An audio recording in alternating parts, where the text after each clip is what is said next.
Hello friends, welcome to Nirmala's kitchen. இன்றைக்கி நம்ம வந்து ஃப்ரூட் கஸ்டர்ட் எப்படி செய்யுதுன்னு பார்க்கலாம் வாங்க. இது வந்து ஹெல்தியான டெசர்ட்டு. அது வீட்டில் நம்ம எப்படி செய்யுதுன்னு பார்க்கலாம் வாங்க. அதுக்கு முன்னாடி நம்ம சேனல் சப்ஸ்கிரைப் பண்ணிவிட்டு பெல் சிம்பிள் தட்டிடுங்க. இந்த சம்மருக்கு இந்த மாதிரி ஹெல்தியான நம்ம ஃப்ரூட் கஸ்டர்ட் செஞ்சு சாப்பிட்டோம்னா ரொம்ப ஹெல்த்தியாக இருக்கும். ஃப்ரூட்ஸு சாப்பிடாத கிட்ஸ் கூட இந்த மாதிரி செஞ்சு கொடுத்தா சாப்பிட்டுடுவாங்க. வாங்க எப்படி செய்யுதுன்னு பார்க்கலாம். முதல்ல நான் வந்து 1/2 லிட்டர் பால் எடுத்திருக்கேன். ஃபுல் க்ரீம் பால் எடுத்திருக்கேன். அது வந்து பேக்கெட் பால் தான் எடுத்திருக்கேன். இந்த பாலில் தண்ணி எதுவும் சேர்க்கக்கூடாது. இப்போ இன்னொரு கப்பு நான் எடுத்துருக்கிறேன். அதில் 1/4 கப் அளவுக்கு நம்ம தனியாக பால் எடுத்து வச்சுக்கலாம். இதில் வந்து 2 டேபிள் ஸ்பூன் அளவுக்கு நம்ம வந்து கஸ்டர்ட் பவுடர் சேர்த்துக்கலாம். நான் வந்து வெண்ணிலா கஸ்டர்ட் பவுடர் தான் எடுத்துருக்கேன். அதை வந்து நம்ம போட்டுட்டு நல்லா மிக்ஸ் பண்ணிக்கலாம். கட்டி இல்லாமல் மிக்ஸ் பண்ணிக்கலாம். இன்னொரு பக்கம் வந்து நான் பால் வச்சுருக்கேன். அது வந்து ஆயினிருக்கு. பால் வந்து நல்லா கொதிக்கணும். இப்போ இதை மிக்ஸ் பண்ணியாச்சு. நம்ம வந்து ஸ்டவ்வில் பால் வச்சுருக்கோம். அதை வந்து வச்சுட்டு நம்ம வந்து அப்படியே விட்டுடக்கூடாது. இதை வந்து நம்ம அடிக்கடிக்கு கலந்து கொடுக்கணும். எதுக்குன்னா இது வந்து அடிப்பிடிக்கிறதுக்கு சான்சஸ் இருக்குது. அதனால நம்ம வந்து கலந்து கொடுத்துக்கிட்டே இருக்கலாம். இப்போ பால் வந்து நல்லா ஒரு கொதி வந்துடுச்சு. இதில் வந்து 1/4 கப் அளவுக்கு நம்ம சர்க்கரை சேர்த்துக்கலாம். உங்களுக்கு இனிப்பு ஜாஸ்தி வேணும்னா நீங்கள் 1/2 கப் கூட சேர்த்துக்கலாம். ஆனால் இனிப்பு வந்து இதுவே கரெக்டாக இருக்கும். 1/4 கப் அளவுக்கு சுகர் சேர்த்துருக்கேன் நான்.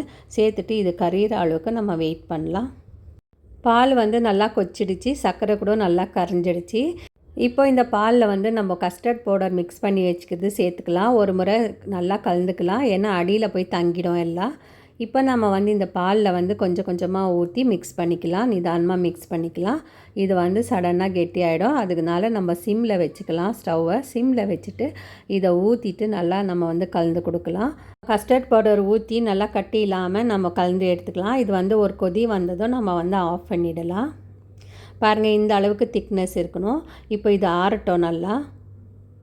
இப்போ நம்ம வந்து ஃப்ரூட்ஸ் எடுத்துக்கலாம். ஃப்ரூட்ஸை வந்து நான் நல்லா தண்ணியில் போட்டு கழுவிட்டு, இந்த ஃப்ரூட்ஸை வந்து தண்ணியில் போட்டு நல்லா கழுவி எடுத்துன்னு வந்திருக்கோம் நம்ம. அதை வந்து இப்போ நம்ம கட் பண்ணிக்கலாம். முதல்ல வந்து பிளாக் கிரேப்ஸ் எடுத்திருக்கேன் நான் எல்லாம் 1/2 கப் அளவுக்கு எடுத்திருக்கேன். இதெல்லாம் நம்ம கட் பண்ணி வச்சுக்கலாம். கட் பண்ணி வச்சுட்டு அதுக்கப்புறம் நம்ம வந்து கஸ்டர்டில் சேர்த்துக்கலாம். இப்போ நான் வந்து ஆப்பிள் எடுத்திருக்கேன். அதுவும் நம்ம கட் பண்ணி எடுத்துக்கலாம். நீங்கள் கஸ்டர்டு வந்து குழந்தைங்களுக்கு கொடுக்குறதுனா ஃப்ரூட்ஸை வந்து கொஞ்சம் சின்ன சின்ன பீசஸாக கட் பண்ணிக்கலாம். நம்ம எல்லாம் பெரியவங்கன்றதுனால நான் கொஞ்சம் பெரிய பெரிய பீசஸாகவே போடுறேன். இப்போ ஆப்பிளை வந்து கட் பண்ணி எடுத்தாச்சு. இப்போ நான் வந்து போமோகிரானட்டை வந்து கட் பண்ணிக்கலாம்.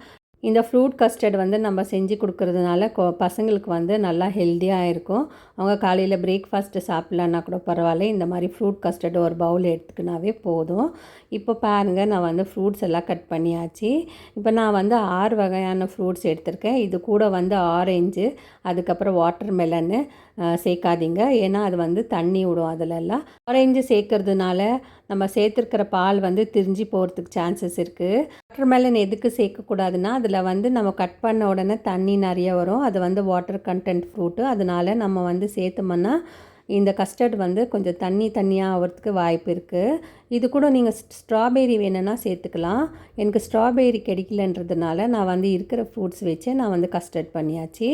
இப்போ நம்ம வந்து ஒரு பவுலில் வந்து ஃப்ரூட்ஸ் கட் பண்ணி வச்சுருக்கிறதெல்லாம் நம்ம சேர்த்துக்கலாம். இந்த ஃப்ரூட்ஸ் வந்து நம்ம ஃபாஸ்டிங் இருக்கிற டைமில் நம்ம சாப்பிட்டோம்னா ரொம்ப ஹெல்த்தியாக இருக்கும் நம்ம உடம்புக்கு. ஸோ பாருங்கள், இப்போ நான் வந்து எல்லாத்தையும் சேர்த்துடுறேன். நான் வந்து பனானா கூட சேர்த்துருக்கேன். பனானா வந்து சேர்த்த உடனே நம்ம வந்து அன்றைக்கி அதை ஃபினிஷ் பண்ணிடணும். பனானா வந்து நம்ம கட் பண்ணி உடனே இது வந்து பிளாக் ஆகிடும். அதனால் நம்ம வந்து சீக்கிரமாக சாப்பிட்றது நல்லது. இப்போ நம்ம வந்து ட்ரை நட்ஸ் கூட சேர்த்துருக்கோம். 1/4 கப் அளவுக்கு சேர்த்துருக்குறோம் நம்ம. பாதாமும் அதுக்கப்புறம் முந்திரி எடுத்துருக்கேன். உங்கள்கிட்ட எந்த நட்ஸ் இருக்கோ அதை நீங்கள் சேர்த்துக்கலாம். மிக்ஸ் பண்ணிவிட்டு இப்போ வந்து நம்ம வந்து கஸ்டர்டை வந்து சேர்த்துக்கலாம். நம்ம கஸ்டர்டு வந்து நம்ம செஞ்சு வச்சுக்கிறதெல்லாம் இந்த ஃப்ரூட்ஸ்க்கு கரெக்டாக போயிடும். நான் வந்து ஃப்ரிட்ஜில் ஒரு 1/2 மணி நேரம் வச்சுட்டு அதுக்கப்புறம் தான் நான் சர்விங்க்கு முன்னால் நம்ம வந்து இந்த கஸ்டர்டை ஊற்றிக்கலாம். நம்ம கஸ்டர்டை ஊற்றிட்டு நல்லா மிக்ஸ் பண்ணிக்கலாம். இனிப்பு வந்து இதுவே கரெக்டாக இருக்கும். உங்களுக்கு இனிப்பு இன்னும் கொஞ்சம் தேவைப்பட்டுச்சுன்னா நீங்கள் வந்து ஹனி கூட சேர்த்துக்கலாம். அதுவும் நல்லாயிருக்கும். இந்த கஸ்டர்ட் ஃப்ரூட் வந்து நல்லா க்ரீமியாக இருக்குது. பாருங்கள் எவ்வளோ நல்லா இருக்குதுன்னு. சாப்பிட்றோம் போல் இருக்குது இது. ஸோ நீங்களும் ட்ரை பண்ணி பாருங்கள் ஃப்ரெண்ட்ஸ். யார் பிகினர்ஸாக இருக்கீங்கோ நீங்கள் ட்ரை பண்ணி பாருங்கள். ரொம்ப ஹெல்த்தியான ஒரு கஸ்டர்டு தான் ஃப்ரூட் கஸ்டர்டு. இது ரொம்ப சுலபமாக வீட்டிலேயே செஞ்சிடலாம். இப்போ நம்ம வந்து சர்விங் பவுலில் போடலாம். இன்னும் கொஞ்சம் உங்களுக்கு டேஸ்ட் என்ஹான்ஸ் பண்ணுறதுக்கு நீங்கள் இது கூட வந்து வெண்ணிலா ஐஸ்கிரீம் வச்சு சாப்பிடும் போதும் இன்னும் டேஸ்ட் வந்து அட்டகாசமாக இருக்கும். நான் வந்து இன்றைக்கி வெண்ணிலா ஐஸ்கிரீம் சேர்க்காதே நம்ம வந்து ஃப்ரூட் கஸ்டர்ட் செஞ்சுருக்கோம். இந்த வீடியோ பிடிச்சிருந்தா லைக் பண்ணுங்கள், ஷேர் பண்ணுங்கள், சப்ஸ்கிரைப் பண்ணுங்கள். தேங்க்யூ.